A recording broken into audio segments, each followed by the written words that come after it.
लोहे की दुकान में अपने पिता के साथ काम कर रहे एक बालक ने अचानक ही अपने पिता से पूछा, पिताजी, इस दुनिया में मनुष्य की कीमत क्या होती है? पिताजी एक छोटे से बच्चे से ऐसा गंभीर सवाल सुनकर हैरान रह गए। फिर वे बोले, बेटे, एक मनुष्य की कीमत आंकना बहुत ही मुश्किल है, वो तो अनमोल है। बालक ने कहा, क्या सभी उतना ही कीमती और महत्वपूर्ण है? पिताजी ने कहा, हाँ बेटे। बालक कुछ समझा नहीं। उसने फिर सवाल किया, तो फिर इस दुनिया में कोई गरीब और कोई अमीर क्यों है? किसी की कम रिस्पेक्ट तो किसी की ज्यादा क्यों होती है? सवाल सुनकर पिताजी कुछ देर तक शांत रहे और फिर बालक से स्टोर रूम में पड़ा एक लोहे का रोड लाने को कहा। रोड लाते ही पिताजी ने पूछा, इसकी क्या कीमत होगी? बालक ने कहा, 200 रुपए। अगर इसके बहुत से छोटे छोटे कील बना दूं तो इसकी क्या कीमत हो जाएगी? बालक कुछ देर सोच कर बोला, तब तो ये और महंगा बिकेगा, लगभग 1000 रुपए का। पिताजी ने कहा, अगर मैं इस लोहे से घड़ी के बहुत सारे स्प्रिंग बना दूं तो? बालक कुछ देर गणना करता रहा और फिर एकदम से उत्साहित होकर बोला, तब तो इसकी कीमत बहुत ही ज्यादा हो जाएगी। फिर पिताजी उसे समझाते हुए बोले, ठीक इसी तरह मनुष्य की कीमत इसमें नहीं है कि अभी वो क्या है, बल्कि इसमें है कि वो अपने आप को क्या बना सकता है। बालक अपने पिता की इस बात को समझ चुका था। फ्रेंड्स, अक्सर हम अपनी सही कीमत आंकने में गलती कर देते हैं।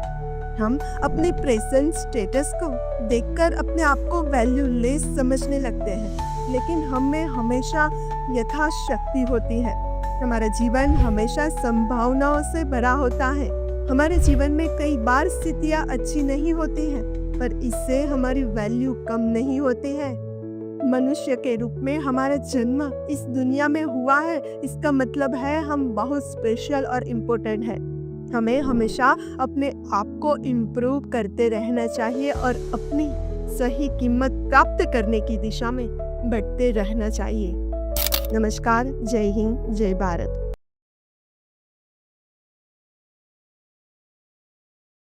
मास्टर जी क्लास में पढ़ा रहे थे, तब भी पीछे से दो बच्चों के आपस में झगड़ा करने की आवाज आने लगी। क्या हुआ, तुम लोग इस तरह झगड़ क्यों रहे हो? मास्टर जी ने पूछा। राहुल ने कहा, सर, अमित अपनी बात को लेकर अड़ा है और मेरी सुनने को तैयार नहीं है।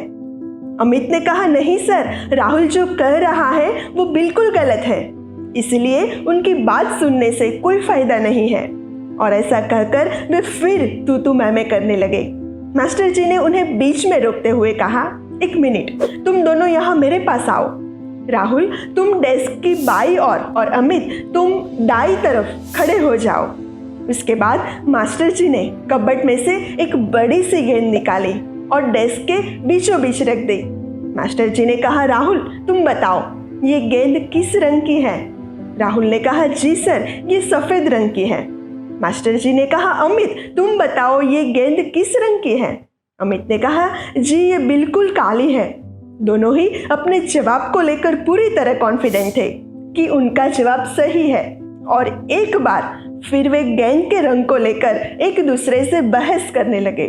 मास्टर जी ने उन्हें शांत करते हुए कहा, ठहरो, अब तुम दोनों अपने अपने स्थान बदल लो और फिर बताओ कि गेंद किस रंग की है। दोनों ने ऐसा ही किया, पर इस बार उनके जवाब भी बदल चुके थे। राहुल ने गेंद को काला रंग बताया और अमित ने सफेद रंग बताया। अब मास्टर जी गंभीर होते हुए बोले, बच्चों, ये गेंद 2 रंगों से बनी है और जिस तरह यह एक जगह से देखने पे काली और दूसरी जगह से देखने पर सफेद दिखती है, उसी प्रकार हमारे जीवन में भी हर एक चीज को अलग अलग दृष्टिकोण से देखा जा सकता है।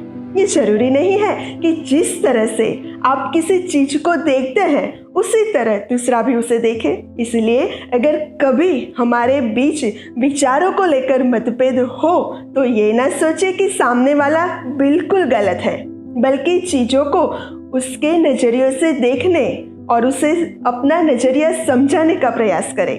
तभी आप एक अर्थपूर्ण संवाद कर सकते हैं।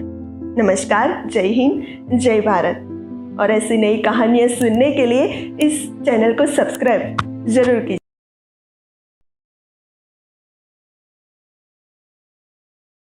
गांव के पास एक विद्यालय थी। उस विद्यालय में गांव के छोटे बच्चे पढ़ते थे। जब उनकी छुट्टी होती तो रास्ते में एक जामुन के पेड़ के पास वे रुकते थे। उस पेड़ पर एक मैना ने अपना घोंसला बनाया था। बच्चे मैना से कहते, सुनो मैना पक्षी, हमें कुछ जामुन गिराओ। मैना बच्चों की आवाज सुनकर पके जामुन गिराती थी। बच्चे जामुन खाकर बहुत खुश होते थे।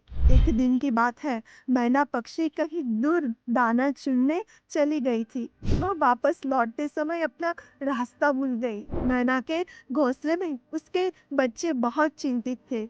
मैना के बच्चों ने घोंसले के बाहर देखना चाहा, लेकिन वे जमीन पर गिर गए। मैना के बच्चों को डर लगने लगा था, कहीं कौवा उन्हें देख न ले, नहीं तो कौवा उन्हें मार डालेगा।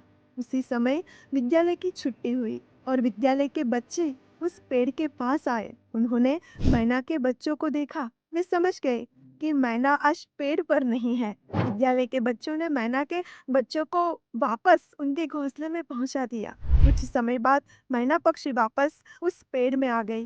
मैना ने अपने बच्चों से उनका हाल पूछा। उन्होंने बताया कि आज ही विद्यालय के बच्चों ने उसे घोंसले में सुरक्षित पहुंचाया। मैना ने उन्हें बहुत धन्यवाद दिया और अपने बच्चों को गले से लगा लिया। मोरल ऑफ द स्टोरी, दोस्तों, इस कहानी से हमें सीख मिलती है कि कर भला तो हो भला।